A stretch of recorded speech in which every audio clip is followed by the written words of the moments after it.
দায়িত্বে এসছেন, এর আগের ফিল্ডের কাজ। জুলাই চার্টার বাস্তবায়নে কোনো ধরনের ছাড় দেওয়া হবে না বলে জানিয়েছেন মুক্তিযুদ্ধ বিষয়ক প্রতিমন্ত্রী ইশরাক হোসেন। একই সঙ্গে আহত ও শহীদদের পুনর্বাসনে সরকারের কার্যক্রম চলমান রয়েছে বলেও জানান তিনি। কিন্তু বলতেছে, অহরহ বলতেছে।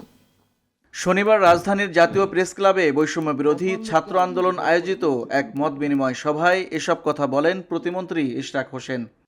আপনারা জানেন যে জাতিসংঘের যে রিপোর্টটি হয়েছিল সেখানেও কিন্তু 1400 এরকম অ্যারাউন্ড অ্যাপ্রক্সিমেটলি উল্লেখ করা হয়েছিল, কিন্তু পরবর্তীতে যে প্রক্রিয়ার মাধ্যমে আমরা এই তালিকাটি সম্পন্ন করেছি সেখানে এর বাইরে আমরা সম্ভবত সরকার গঠন করার পর 12 জনকে আমরা নতুন করে গ্যাজেটভুক্ত করেছি এবং কয়েকজনকে বাদও দেওয়া হয়েছে যারা আসলে জুলাই যোদ্ধা ছিলেন না, তারা জুলাইয়ের বিপক্ষে আন্দোলন করতে গিয়ে হয়তো মৃত্যুবরণ করেছেন অথবা অন্য কোনো দুর্ঘটনায় নিহত হয়েছেন। তিনি জানান, জুলাই আন্দোলনের শহীদদের তালিকা যাচাই বাছাইয়ের মাধ্যমে চূড়ান্ত করা হয়েছে।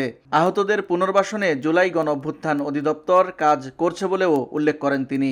30,000 প্লাস আহত হয়েছেন, তো তাদেরকে আমরা সকলকেই চাই যে কর্মক্ষম করে তুলতে এবং আত্মনির্ভরশীল করে তুলতে, কারণ কেউই কিন্তু কোনো ভাতার উপর বেঁচে থাকতে চায় না। বিশেষ করে যারা আন্দোলন করেছে তারা কিন্তু দেশের জন্য জীবন দেওয়ার জন্য আন্দোলনে নেমেছিল, কোনোদিন কোনো ভাতা পাবে সেই উদ্দেশ্য নিয়ে কিন্তু আন্দোলনে নামে নাই, তো তাদেরকে সেই মর্যাদাটা আমরা দিতে চাই।